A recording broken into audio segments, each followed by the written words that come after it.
Hey everyone, Chris here, and welcome to my channel, and welcome to this week's reading vlog. So it is Monday night, and I thought I should probably check in since I just finished Shadowgast. This is the third book in the Eyrie on Sea series, and is one of my fall covers, so I can't really tell you what it's about.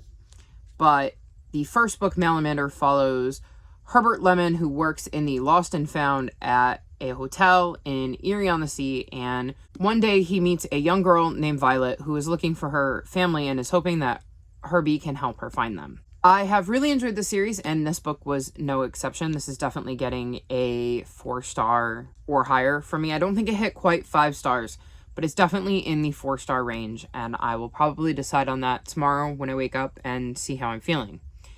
But having finished this means it is time for me to spin the wheel again so that I can get another prompt for Believeathon. And let's see what I'm going to read next.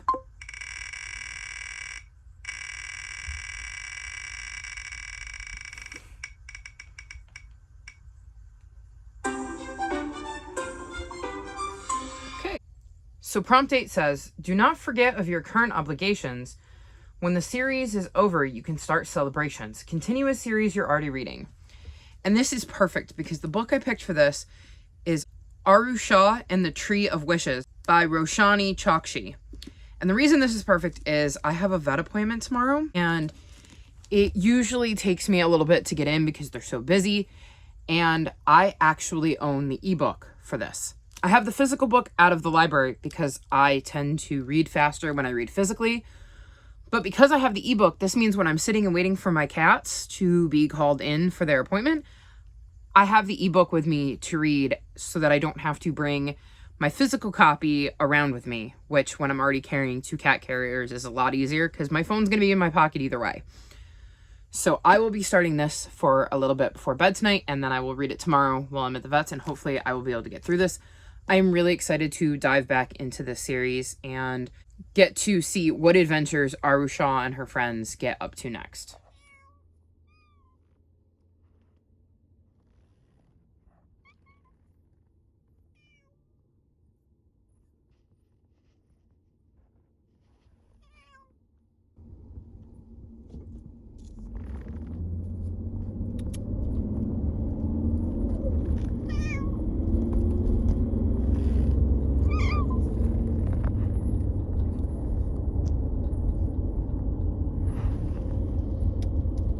Hi guys. Monkey, are you mad? I feel like you're mad.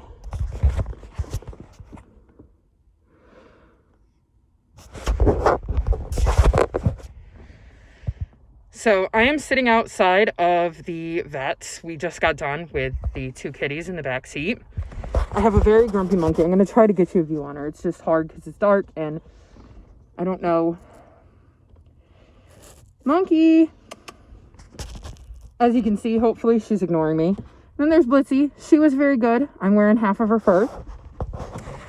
But they both seem to be doing good, except for the fact that that one is very, very grumpy.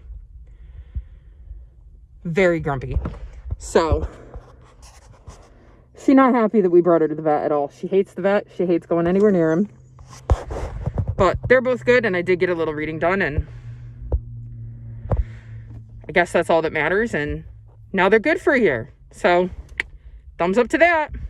So it is Wednesday night, and I have finished Aru Shah in the Tree of Wishes. I really enjoyed this book, and I'm very curious as to where this series is going next, though I am so behind on my library books that I'm kind of on sort of a library ban right now, mainly because they're getting overdue before I can read them because I have such a bloated TBR, and I keep forgetting that I can use my library books too, not just my physical TBR.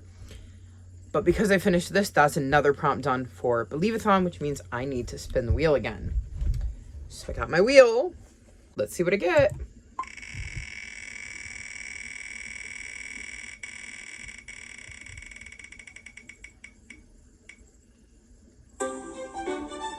$14. Okay, so prompt 14 says, our happiest moments all in our memory. You have to act quick or it's all in jeopardy. Read a book from your childhood. And for this, I chose Dear Mr. Henshaw by Beverly Cleary. This is such a short book. I am absolutely going to smash this book out, and then I'm going to be able to do another whole spin. So I'm really excited about that. So I'm going to go read this, and I will check back in as soon as I'm finished with this so we can do another spin. So I have finished Dear Mr. Henshaw. I knew it wasn't going to take me that long. I totally understand why young me enjoyed this book. I didn't enjoy it anywhere near as much as an adult as I remember enjoying it as a kid. But I can definitely see me getting this for the little ones in my life as they hit middle grade age, because I still did really enjoy this, and I think it's a good, solid middle grade book. But since I finished this, it means it's time to spin the wheel again. Get our wheel up here.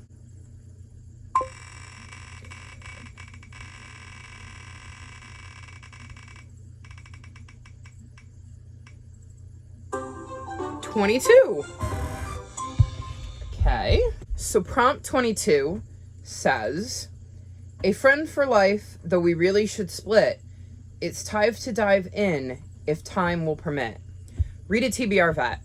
And of all the books that I had on my TBR, if I was unable to get to one, this would have been the one I chose, because this was the one I wanted to read least out of all of the books on my TBR, and that is The Familiars, Circle of Heroes.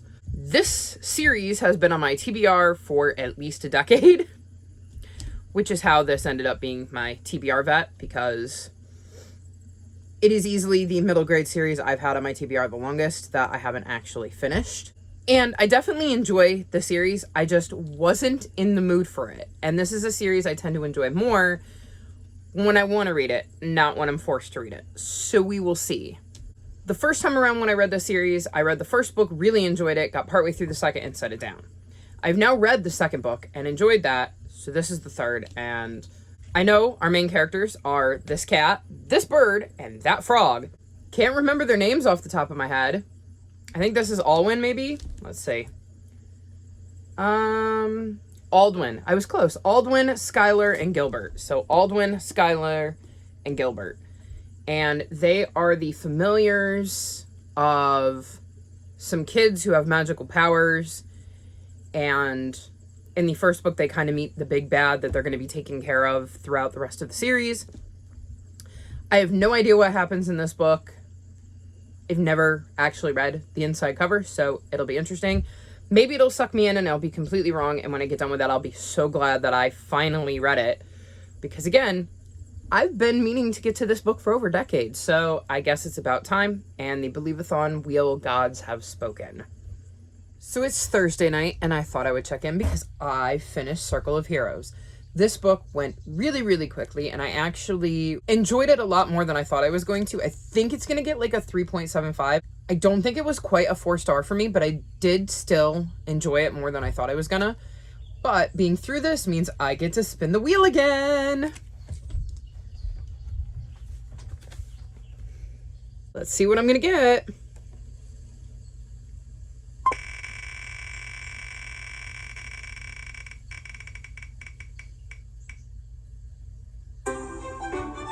$26. Okay. Prompt 26 says, oh my goodness, now you're staggered. The thoughts you had have now all shattered. Read a book you think will surprise you. Let's grab you. Oof. And for this, I am reading Leo Gray and the Lunar Eclipse, because sci-fi tends to surprise me. I never know whether I'm going to love it or I'm going to hate it, and usually I tend to be on one of the two extremes, so I picked this book for this prompt. I believe this is also on my Phase 10 TBR, I think. Yes, Low Expectations. I just looked it up. It's Low Expectations. Again, for the same reasons I chose this for a book that may surprise you. I'm either going to love it or hate it, most likely, so I'm going into this with very low expectations because I never know where I'm going to fall with middle grade. So I hardly ever go into them like super excited, but we'll see. I'm always looking for more really good middle grade sci-fi. I mean, sci-fi in general, but definitely middle grade, because I feel like I see a lot of fantasy talk with middle grade, mystery, historical fiction, contemporary, but I feel like sci-fi gets left out, and I don't know if there's just not a lot of books in the genre being written for middle graders, or if people just aren't reading them or aren't enjoying them and talking about them. But I'm excited to check this out, and I will definitely be checking in to let you know what I'm thinking of it once I get a little way through it. I spent a good majority of my day cleaning, or I'd have been able to do that spin earlier. I am sorting through our spare bedroom where we've just been storing stuff for ages, and it's been really nice to kind of sort through things and clean things as I go. And we had a cat tower in there that the cats had basically destroyed, so we took that apart today because there was no point in it sitting in there when none of them would go on it because they had destroyed it. So we got rid of that. I also edited last week's vlog this morning, and I've uploaded it, but this last 2%, man, it's taken ages. So that is a video that I wanted to go up today that I'm pretty sure isn't going to go up until Saturday, because I don't think it's going to make it for today. And I'm going to do a 5 on Friday tomorrow. So, well, I'm hopeful I'm going to do a 5 on Friday tomorrow. We all know how that works out for me. So we'll see. I haven't even filmed it yet, but I do have an idea for it, so hopefully I can find time tomorrow to film it so that I can edit it and post it, but that also depends on whether YouTube is going to process my videos so that I can get it out to you, but we'll see. Tonight, though, my goal is to start this and read as much of this as I can, because I really would like to get through my TBR this month. At the very least, my Phase 10 TBR, so I don't have to take any punishments, but I'm trying to get through as much of my Believe-a-thon TBR as possible, so we'll see how it goes. Well, it's 4:30 in the morning, but I've finished Leo Gray and the Lunar Eclipse, and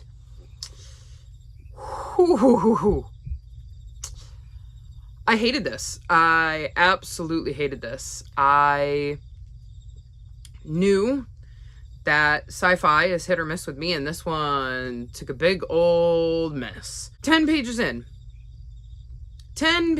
I was like, I don't think I'm gonna like this book. And I was right. It's a really fast read, don't get me wrong, but oh my god, do things not make sense? Like, there's a bunch of time jumps, and it can be confusing as to why time is suddenly moving, and there's dropped plot threads that, like, don't make sense. And I don't know if there's going to be a book 2. I mean, based on the way this ends, there has to be a book 2, because it's set up perfectly for a book 2. But I hated this. I really, really, really, really hated this. I wish I had DNF'd it after those 10 pages, because I knew I wasn't going to like it. I knew after those 10 pages that I was not going to enjoy this book. I didn't like the characters. Leo's dad is a jerk. So basically, it's set in the year 2113, and there is a colony on the moon, I believe, and Leo's parents are kind of set in the past. They're into things like old school watches and TVs that were brand new in the 1970s. And Leo decides he wants to go to a school that is on the moon, and his dad doesn't want him to go, and it becomes this big hullabaloo, but he does end up going to the moon, where things happen, and I can't really say what those things are, because technically anything more I would say would be spoilers, but, like,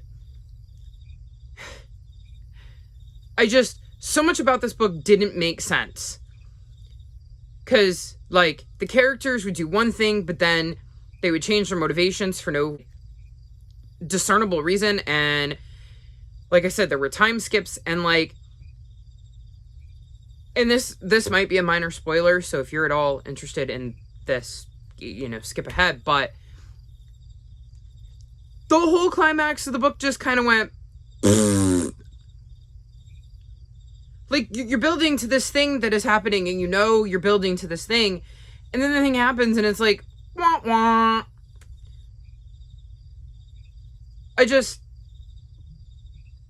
Very frustrating, and this gave me a lot of Harry Potter vibes, and not in a good way.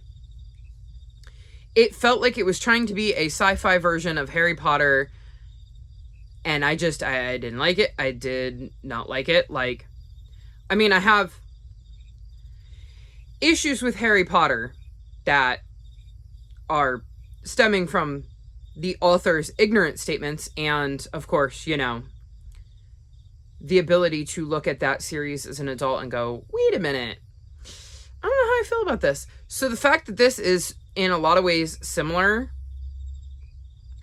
to that is not good, but like there are things to like about the way Harry Potter is written, and this tries to do some of those things and does it badly. Like, it doesn't even do it well. And I just, yeah, I hated this. You're looking at a 1-star book, and I'm not even sure it deserves that, but yeah, it surprised me with how terrible it was, so I guess I was right to pick it for this prompt. And it worked for low expectations, because I'm really glad I wasn't going into this book thinking I was going to love it. So that means I can spin the wheel. I'm not going to be reading it tonight because it's 4:30 in the morning and I'm going to go to bed. But I am going to spin the wheel for you guys and see what I'm going to be reading tomorrow. Here's hoping I've already read the worst book on my Believe-a-thon TBR. And let's see what I'm reading next.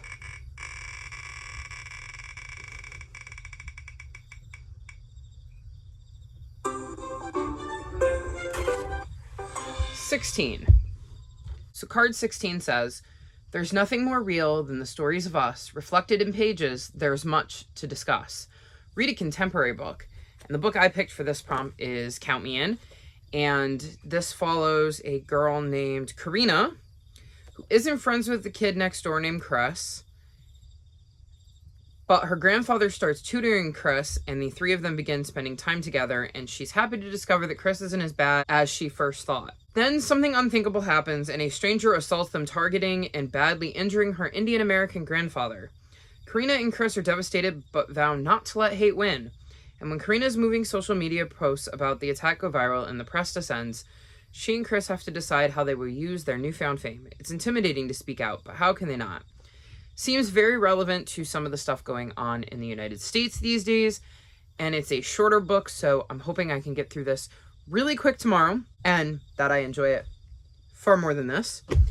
And then I can spin the wheel again, because I really, really need to pick up the pace if I'm going to have any chance of reading all 30 books on my Believe-a-thon TBR and the extras that are on my Phase 10 TBR, which I'm also behind on. So this will be the book I start tomorrow off with, and hopefully I enjoy it better than the last book I read. It's 3 o'clock on Friday, and I'm checking in because I finished Count Me In. So this follows a girl named Karina, whose next door neighbor, who she's had some issues with in the past, starts to get math tutoring from her grandfather, who has come to live with them.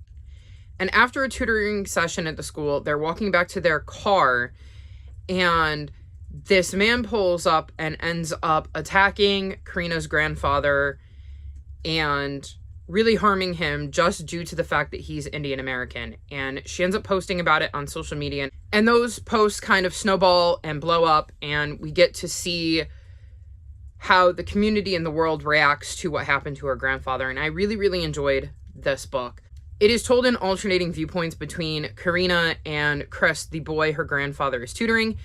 And Chris is white, so it is also interesting getting to see his point of view and seeing him come to terms with what happened and not quite understanding why somebody would want to do this to her grandfather, because he's such a nice man and has been so helpful to Chris. So I really, really enjoyed this book, and I definitely think it's important for middle graders to have access to books like these that can help them view things in a different perspective and gives them a glimpse into some real world situations that are unfortunately still happening in our country.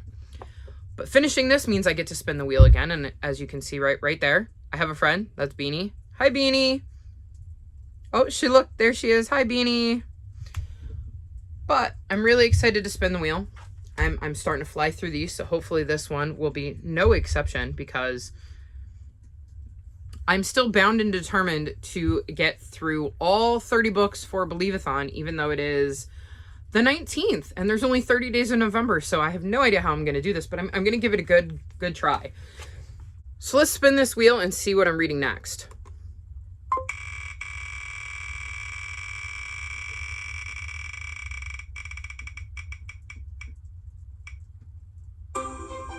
$18. So the card for prompt 18 says, a book of few words can still make an impact. Less is more and more is less. It's a matter of fact. Read a short book.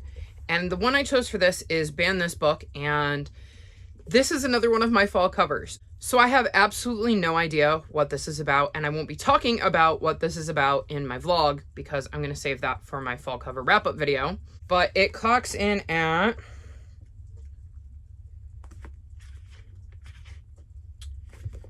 243 pages. I think it was like under 250 was a short book, so just barely, but I am really excited to read this. And this also feels like it could be very relevant to things that are going on in current day, given that I've seen a lot of chatter about books that should be banned, and most of them don't make any sense at all and are basically just a way to take diversity out of our kids' reading, which really, really annoys me because some of the books on those lists that are getting banned due to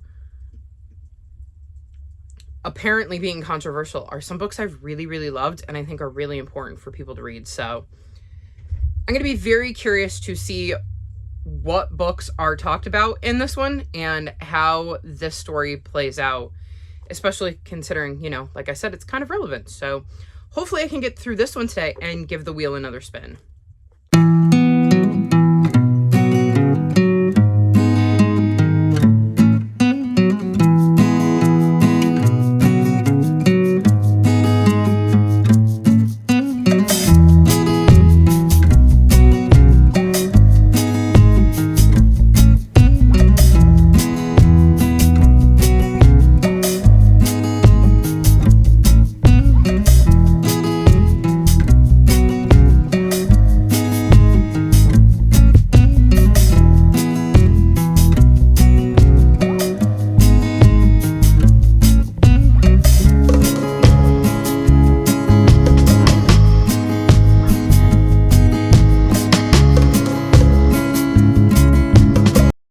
So I'm checking in because I finished Ban This Book, another book off of my Believeathon TBR.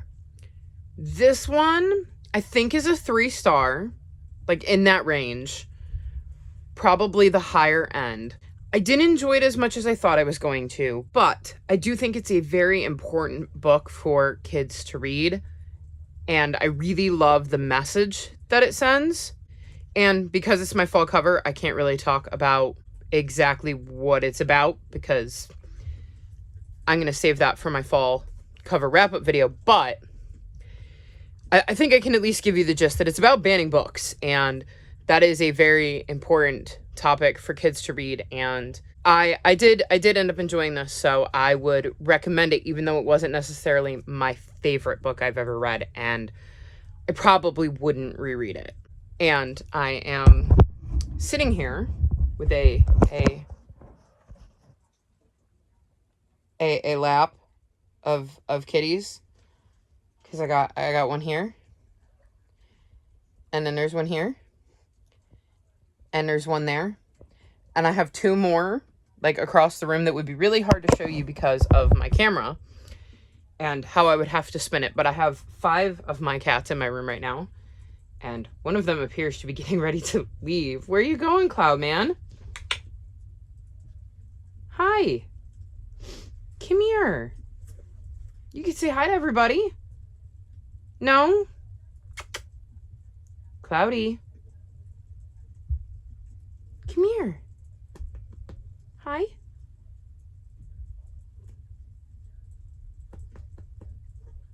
You're thinking about it. Come here. Okay, we're going to try to get him on camera because he does want to say hi to everybody. So, say hi, Cloudy. Hi. I can't get him to come any closer. He's refusing. He doesn't want to disturb the girls. He knows they can get really sassy when he wakes them up, so he's not going to try his luck. But it's time for me to spin the wheel again and see what I am going to read next.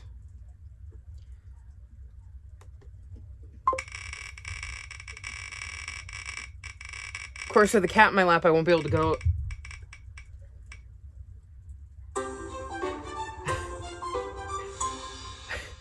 As I was saying, of course, with the cat in my lap, I won't be able to go up and get it. But we've got choice 19. So let's see what that is. So the card for prompt 19 says, on and on the story goes, read it quick or decompose. Read a long book. I don't know if you can see, but Buggy, the one that was in my lap, is now up there. So I was able to get the book. And for this, I'm reading The Hotel Between by Shawn Easley. This is a reread for me, and this book clocks in at 341 pages, so long book. I don't know that I will be able to finish this tonight, even though it is a reread. I legitimately don't remember much about this. Like, I mean, obviously I remember that it's about a hotel, and I think they're searching for something in the hotel. Like, I think it follows a brother and sister, but the rest of the details are very, very fuzzy. So that is why I decided to pick this book for my TBR, because I really want to read the sequel, but I knew I was going to need to read this one again first. So I'm excited to dive back into this and to check it out. And we shall see if I can squeeze this book in tonight. I don't know, but I should be able to read a decent chunk of it anyways. If I do finish it, I'll be back for another spin. So it's Saturday evening, and I thought I would check in. I have Gav and Lexi's slumber party on. I am very excited to be participating in that. I even have my own little slumber buddy here. Look how cute she is. And I have some ambiance on the TV. This morning, I filmed my Phase 10 Chooses My TBR and tried to coordinate it with all the readathons that I want to participate in during the month of December. And so far, I have another very bloated TBR. I'm going to try to trim that down, but we'll see how it goes. During the slumber party when we're reading, I will be reading The Hotel Between, hoping to get through this tonight so I can spin the wheel again. I read like 40 pages last night before I just could not keep my eyes open and had to do something else. So still have a ways to go with this. I have some popcorn for my sleepover. I'm super excited to be participating in this, and I will check back in with you later to let you know how I am doing during Gavin's slumber party. So it's 3:15 in the morning, and I'm filming because I just finished The Hotel Between. I am so incredibly glad that I reread this. I knew I needed to, because when I would think about it, I could remember that I liked it, but a lot of the finer details had faded. There were definitely things I distinctly remembered, but there were also things that I couldn't remember at all, and things that ended up surprising me because, again, I couldn't remember what had been happening, and I've really wanted to read the sequel, but I knew I needed to read this one first, and having reread it, I'm absolutely right about that. I definitely needed to read this before I read that one, or I would have probably spent a majority of that one completely lost, trying to remember what happened in the first one, and that would have brought down my rating for the second one, which isn't fair to the second one. So I think this is a solid 4 stars. I still really enjoyed it. I don't know what I gave it on the first read, but this is definitely like a 4-star book. I don't think I've talked about what this is about. It's about a boy named Cam, whose sister, his twin sister actually, Cass, has spina bifida, and he is living with his grandmother, and his parents are gone, and he ends up finding this magical hotel called The Hotel Between, where he learns a lot more about what happened to his parents and kind of sets off on a quest to discover the truth behind what happened to them, and uncovers a fantastical world with this magical hotel. And there are a lot of twists and turns in this book, and I really did enjoy it. So I'm looking forward to seeing what happens in the sequel, because I haven't looked to see what happened in it. Like, even though I read the first book, I purposely didn't read the description of the second because I knew I didn't remember enough of the first that it wasn't going to sound familiar. And so I figured I'd just wait until I reread this. And it is actually my Buzzwordathon prompt. So Hopefully I will get to it in November, otherwise that will be the first month this year that I failed. I'm trying really hard here to get through all of the books that are on my TBR. I still have quite the stack, but again, on the bright side, at least most of them are middle grade. But speaking of my giant stack of a TBR, it's time to spin the wheel and see what I'm going to read next. Okay, give me a good one.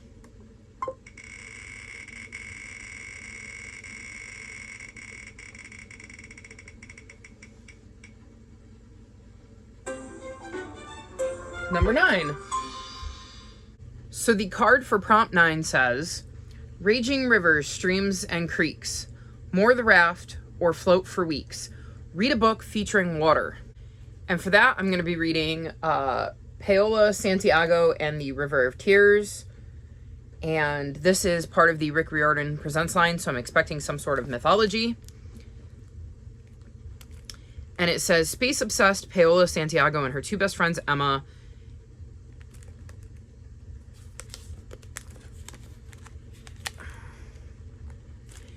and Dante. It has the little bit of tape there covering up his name, and I could not read it. Know the rule. Stay away from the river. It's all they've heard since a schoolmate of theirs drowned a year ago. Peo is embarrassed to admit that she's been told to stay away for even longer than that because her mother is constantly warning her about La Llorona, the wailing ghost woman who wanders the banks of the Gila at night looking for young people to drag into its murky depths. Hating her mother's humiliating superstitions and knowing that she and her friends would never venture into the water, Peo organizes a meetup to test out her new telescope near the Gila, since it's the best stargazing spot. But when Emma never arrives and Peo sees a shadowy figure in the reeds, it seems like maybe her mom was right. Peo has always relied on hard science to make sense of the world, but to find her friends she will have to enter the world of her nightmares, which includes unnatural myths, mind-bending monsters, and relentless spirits controlled by a terrifying force that defies both logic and myth. So yeah, sounds interesting, and the River of Tears is what I'm counting as my featuring water and how it's fulfilling the prompt. I love checking out new books from the Rick Riordan Presents line, so I'm really excited to get to this, and we'll see how much of this I can get through tonight before I decide to go to bed. I feel like I still have a little bit left in the tank, so definitely going to read some of it, just don't know how much. We'll see. But I will check in with you tomorrow, which is Sunday, I believe. Which means, hopefully, I will remember to wrap my video up tomorrow night before I go to bed. You guys are going to know, because I will be telling you. But hopefully, me tomorrow will remember to wrap up my vlog. Fingers crossed.